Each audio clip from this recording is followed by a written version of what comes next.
The man before you is new.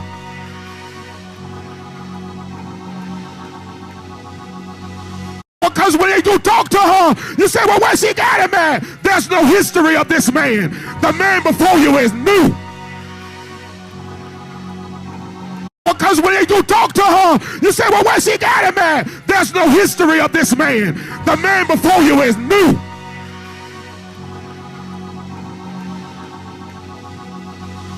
You won't find no pictures looking like this.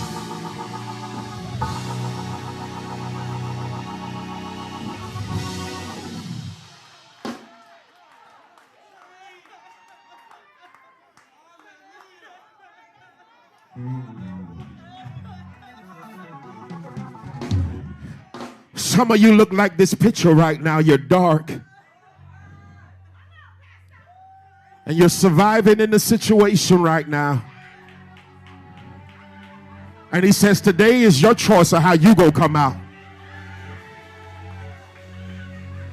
He said, you can keep acting like everything is all right. He says, you can keep pretending.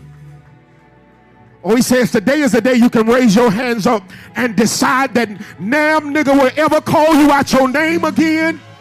Excuse my French. I don't care if they're a husband. I don't care if they're a wife. I ain't gonna let you degrade me. I ain't gonna let you beat me down. I'm something new. I'm something like you never seen. I won't be your B.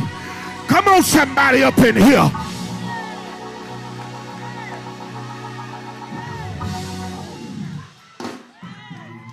I won't be your female dog. I won't be your sorry nigga. Excuse me, miss, but I didn't do that to you, so I can't live in the light of bastards that I had nothing to do with.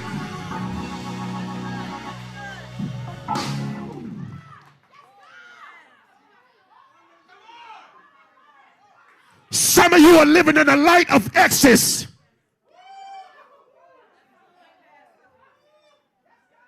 And you're about to die in the cave. Because you're trying to fight something that had nothing to do with you.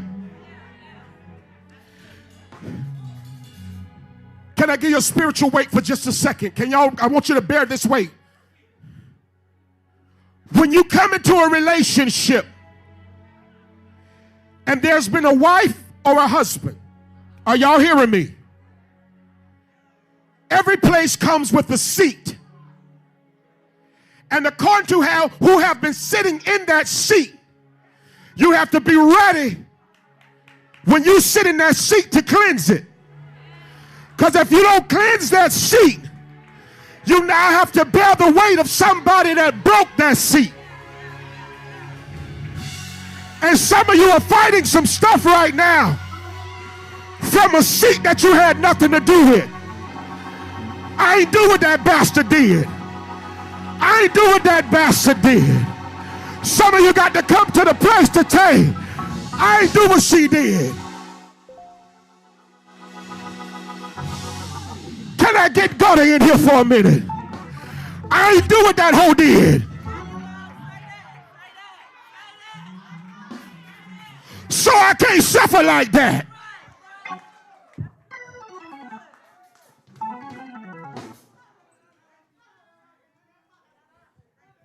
Raseko.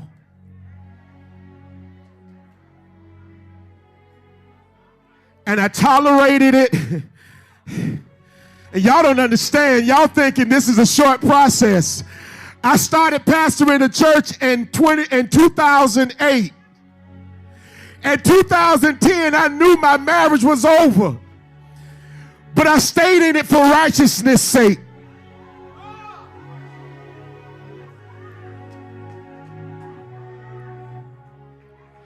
I knew it was over in 2010.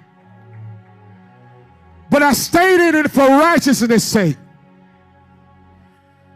Because I didn't want my reputation to look bad. How can this man just have started a church and I didn't want my children to look at me crazy? And I wasn't by myself. She knew it was over too.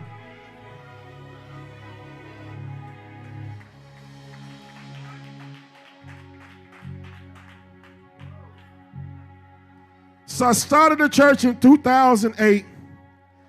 Marriage gone bad by 2010. And I stayed in it. And some of you are staying in some stuff right now. And you're staying in it because the letter told you to stay. But the Bible says that the letter killeth, but the Spirit giveth life. And some of you are listening to the wrong part. Because Rhema is saying, baby, you got to be brave enough to live now. He says, because if you stay in this cave, you're going to die. Because you got to realize that some folk will never change. Their hearts will never change. The way they love will never change. Because some of the fact of the matter is there's a part of them that just don't like you.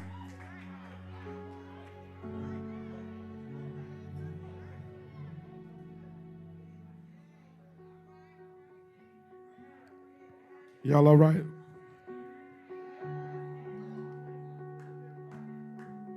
My wife would ask me so many questions about my past. And I would say to her, shh, sit down. I'm new, baby. Ain't nobody seen me before.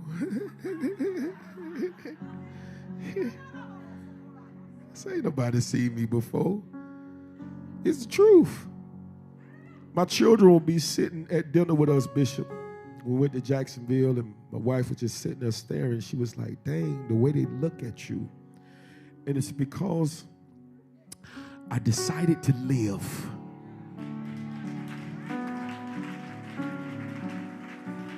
Don't clap yet. Watch this. I decided to live for me and not my children anymore.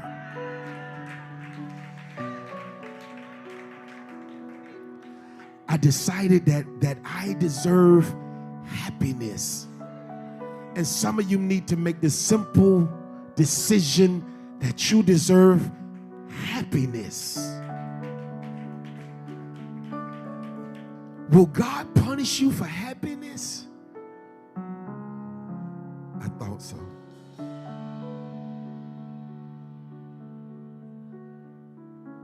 I know it's going to take some courage to get up. But you got to get up. Can you tell your neighbor you're going to have to? You didn't land here by accident. You didn't decide to come here. You didn't got here and it was a mistake. And no. Because some of you are wrestling with some stuff right now. Because some of you got to leave some situations and some of you got to stand up to some situations. I'm going to say it again. I hear the word of the Lord. Some of you got to leave some situations and some of you got to stand up. Some of you got to say, this ain't finna happen no more. This ain't finna happen. That ain't finna happen. This ain't finna happen. That ain't finna happen. And if it happens again, let me tell you what we're going to do. We're going to go ahead on and split this down the middle. You're going to go your way. I'm going to go my way. I'm going to be happy. You're going to be happy because I can't be what you want me to be no more, because I don't want to end up looking like what I saw on the screen. I don't want to look like a shadow of myself. I don't want to look like I'm broken. I don't want to live like something and look like something that God never intended.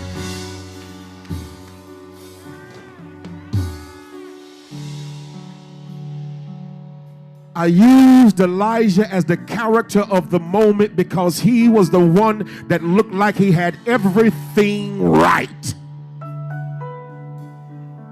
Every man of God that aspired to be a prophet in this time, when he read Elijah, he felt like he wanted to be Elijah.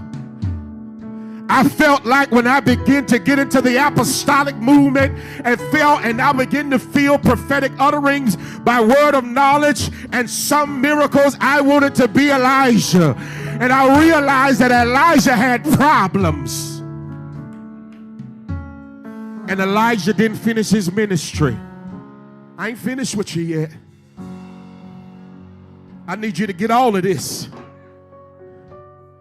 Because Elijah didn't finish. The 12th verse says, and after the earthquake, fire. But the Lord wasn't in the fire. Watch this. And after that fire, a still small voice. It's the still small voice that you keep missing. Because he's in that. The challenging thing, James, about the still small voice, the challenging thing, Reggie, is the still small voice sounds like something I really don't want to do.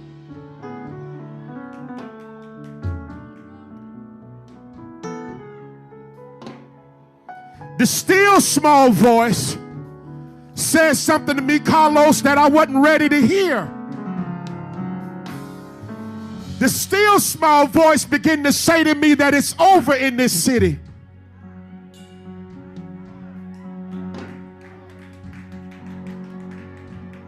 In 2008 to 2012, I built the ministry and it packed out and it bust out the walls. I went to a next location. It began to rise and begin to grow, and then all of a sudden it broke. Because the people and the persons, the peoples and the person that were walking with me wasn't with me. And my greatest work that was supposed to be my great work at that time came to nothing. After that, I had to move to a smaller location. Because I was still surrounded by people that weren't for me. But I was still hooked up into being the man that people said I was. So I'm hooked up with people that surround me and they're telling me what my identity is. And some of you, unfortunately, are listening to people who are telling you who your identity is, and you've been listening to them, and it's about to break down again, and stuff is breaking down, and money is getting scarce, and it's because now the favor of the Lord is departing from your house. You're feeling Lodabar. You're feeling the heaviness of Shekinah living.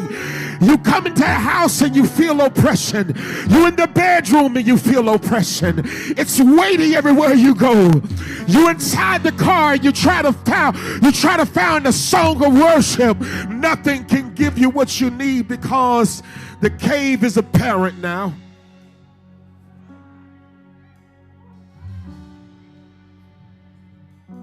The cave is apparent now. And I'm dying. And Paul, I was dying.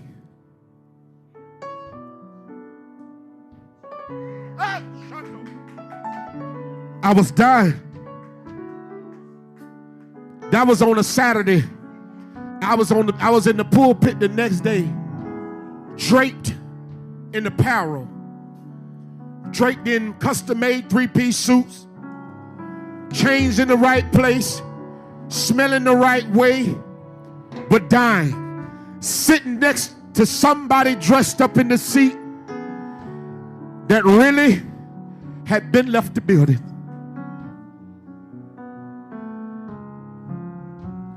Listen to this. Y'all all right?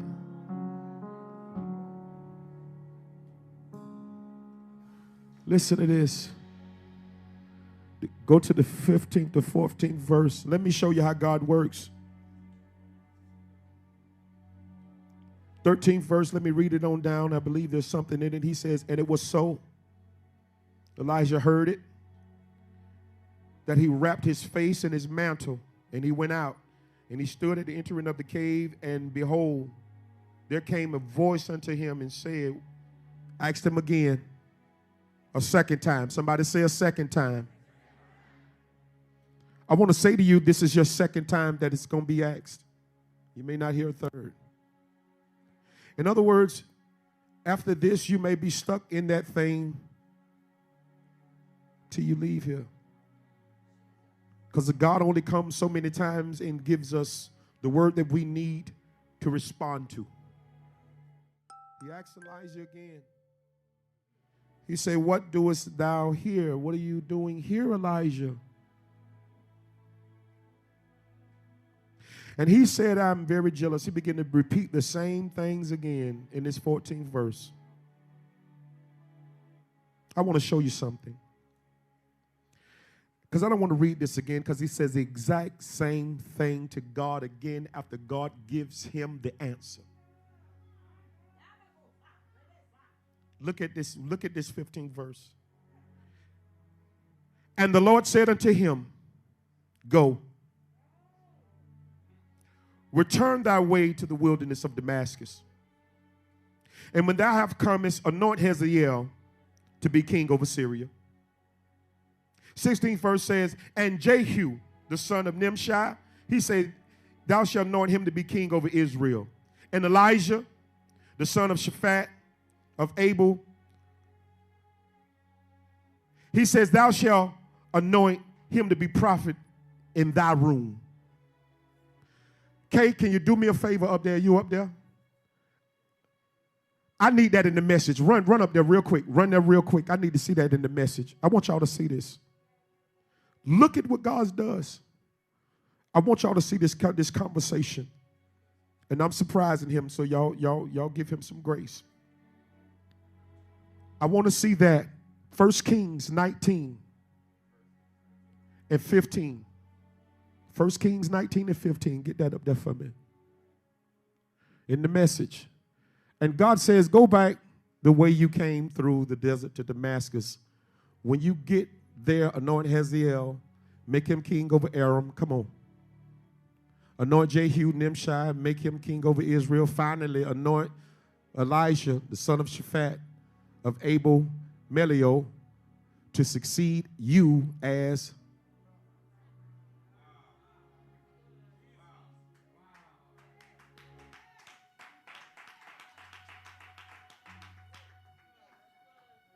he says, so since you cannot hear what the Spirit of the Lord is revealing to the church, he says, I'm going to give you a last work to do. He says, go to anoint him as king. He says, go anoint Jehu because he's going to kill Jezebel for me since you act like you don't want to really do this right. He says, and now go and anoint Elijah and he's going to take your place. Put that picture back up there. See, had I not decided to come out the cave and decided to live and decided to hear the voice of God, somebody was going to take my place.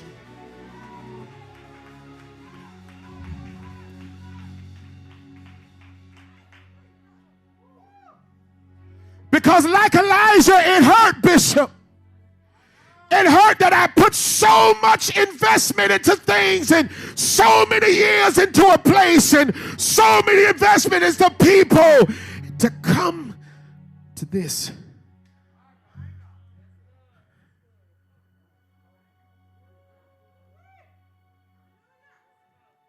Put that other picture up there. Put the other picture up there. I decided to live. I decided to live. I decided to live. I decided to live. I decided to change my prognosis. I decided to change my path. I decided to change who I was. I decided to go forward.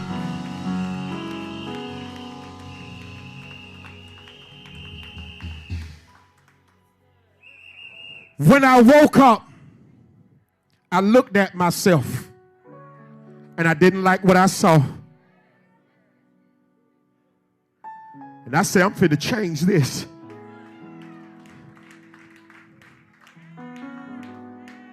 Because if I ain't love me, who else gonna love me?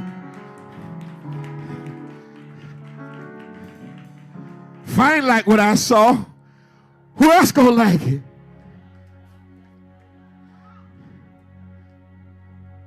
And I started with the physical. I jumped in my garage and I got in there every day. And I worked and I worked and I worked and I worked, and y'all ain't talking to me in here. Because some of you ain't got to die like this. You ain't got to stay like this. You ain't got to stay in the situation. All you got to do decide is I'm getting ready to come out of this.